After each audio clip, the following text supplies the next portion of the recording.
Hello বন্ধুরা, দেখো ছেলেকে টিউশনি দিয়ে তারপর হচ্ছে আমি বসেছিলাম, আর বর এই থেকে আমার জন্য একটা সারপ্রাইজ নিয়ে আসছে। তো চলো দেখা যাক কি নিয়ে আসছে।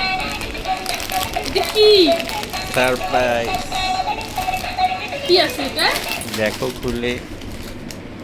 ও তার জন্য তুমি দেখাচ্ছিল না?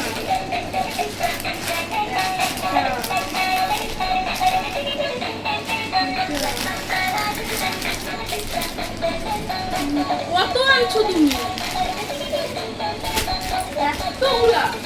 মানে আমি একদমই জানতাম না যে ও আমাদের দুজনকে রেখে তারপর হচ্ছে ও একটুখানি বাইরে গেছিলো। তো আমি এটা বুঝতে পারিনি যে ও এত কিছু জিনিস নিয়ে আসবে। তো বার্থডের সময়ও ও আমাকে সারপ্রাইজ দিয়েছিল, বাট ওটাতে ওর মন ভরেনি। তো সেই জন্য এখন এতগুলো জিনিস নিয়ে এসছে, প্লাস আমার নিজেরই মন ভরে গেছে। আর এতগুলো জিনিস আমি রাখিনি, আমি বেছে দুটো জিনিস রেখেছি, আর বাকি জিনিস আমি আর নিইনি।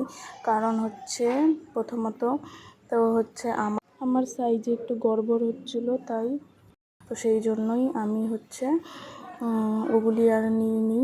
তো তারপর হচ্ছে আমি ওয়ান পিসটা নিয়েছি আর অরেঞ্জ কালারের নাইটিটা নিয়েছি।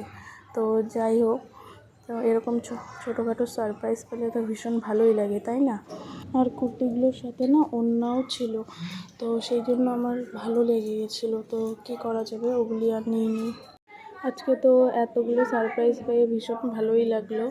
তো যাই হোক, তো তোমাদের আমার ভিডিওটা দেখে কীরকম লাগলো কমেন্টে জানিও। আর কমেন্টে এটাও জানিও তোমরা কে কে সারপ্রাইজ পেয়ে কতটা খুশি হয়েছিলে, তো কমেন্টে অবশ্যই জানাবে। তো চলো দেখা হচ্ছে পরবর্তী একটা নেক্সট ভিডিওতে। তো আমার ভিডিওটা কেমন লাগলো সেটাও কমেন্টে অবশ্যই জানিও। আর তোমরা সবাই ভালো থেকো, সুস্থ থেকো। চলো, বাই বাই।